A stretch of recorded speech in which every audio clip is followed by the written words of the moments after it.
next, how a podcast is providing an intimate look at life behind bars in California's oldest prison. The audio series, Ear Hustle, the first podcast to be produced entirely inside a prison, has steadily grown in popularity by laying out in vivid detail the everyday experiences of inmates at San Quentin. Jeffrey Brown has our story. Sitting just north of San Francisco, San Quentin is a California state facility that's home to some 4,000 men, most under medium security. But it includes more than 700 on death row. Oh, hello. It's a place known for its education and work opportunities for prisoners, including a media lab where we watch the show's co-hosts in action. First, are y'all called L7s? Inmate Earlonne Woods and Nigel Poor, a San Francisco-based artist who's been volunteering in San Quentin since 2011. Point that one out to her. That one up. The pair hit it off and quickly built an easy rapport that's become the backbone of the show. Last year, a pilot of the series won an international contest put on by PRX's Radiotopia that helped introduce Ear Hustle to a much larger audience. Within a few months, it was at the top of the iTunes podcast charts, and to date, episodes have been downloaded more than 6 million times. Hi, my name is Keisha. I am a student and apprentice with Drama Club. Today is a very special day for us. We have the opportunity to sit down with the host of the acclaimed podcast Ear Hustle, Nigel Poor and Earlonne Woods, to dive deep into how storytelling and art are powerful tools for change. Today, my fellow apprentice Mel and I are thrilled to interview Nigel and Earlonne. Our organizations share a common goal, using the arts to address and prevent violence.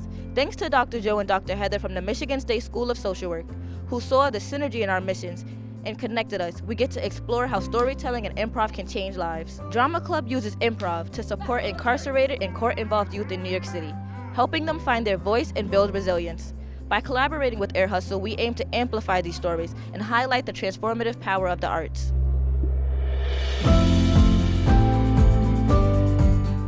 I'm so excited to see you all here. Let's get started. Yes. Great to be here. Nice to have you guys with us today. So, how did you and Earlonne meet? Well, one day she was floating across the yard. I shot my shot. No, we met because, like I said, she was a volunteer and I was serving a life sentence. And she was a professor of photography. And I was in the media center and she came over wanting to do a film. Was it a film? Yeah, we were going to start a film. Document her class. But it was just too much work, so audio was better. Yep, and we thought audio would be easier.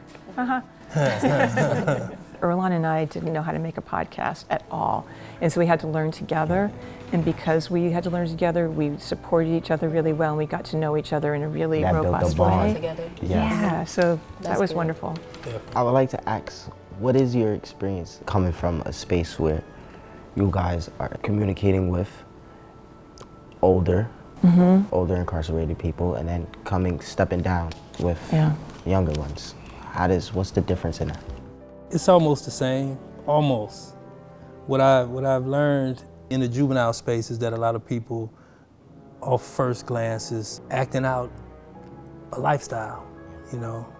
And adults, they're enticed by the image. They're enticed by the image that is put out there to make it seem like that's what it is, and they want to fit in. You know, they don't. Nobody want to be taken advantage of or punked or whatever you want to call it. So I think individuals just do what they do to survive.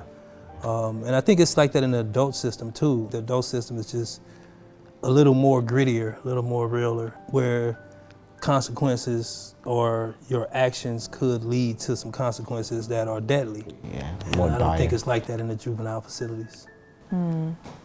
I find it very different. When I'm interviewing adults, I feel like I can push them pretty hard and go to all kinds of difficult places.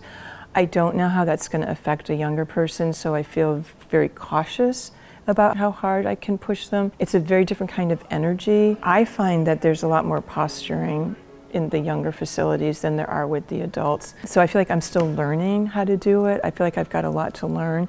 And so going in with the people who work at Drama Club, I'm looking at them a lot to see how they do it.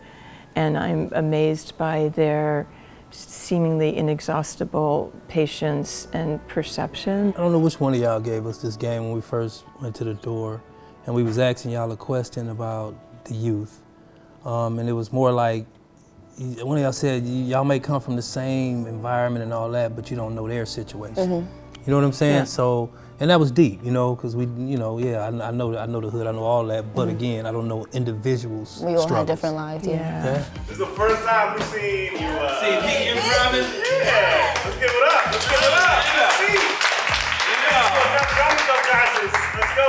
All right. 1, 2, 3. Action! You didn't pay my cell phone bill. Sorry, I forgot. It's off. And cut. That was a good scene. That was good. What do you both enjoy about Ear Hustle? Like, what's something that like excites y'all about it? So, it's a lot of things. One, I would say, I had 2 life sentences in California, and I was 21 years in before the governor commuted it and let me out like 10 days later. So the big reason for that was because of Ear Hustle. That's like my top maybe 10 reasons. You know what I'm saying? It gave you your life back. When I go into a lot of different prisons, I see the impact that storytelling has on people. I guess individuals are able to see themselves. What do you enjoy about Ear Hustle? I'm not lying when I say almost everything about it. We get to meet, you know, people like you. I never in a million years thought I would stand up and do improv. It scared the hell out of me. And now I kind of look forward to it, you know, like Really? zip, zap, and all that. Yeah. So it's all of it's really joyful, along with the parts that are hard. I mean, the hard part is hearing stories that keep you up at night or depress you or make you worry about the world and if things are going to change. But, you know, you deal with that. Well, thank you guys so much for sitting down with us. We are very appreciative. Thank you. Definitely appreciate you.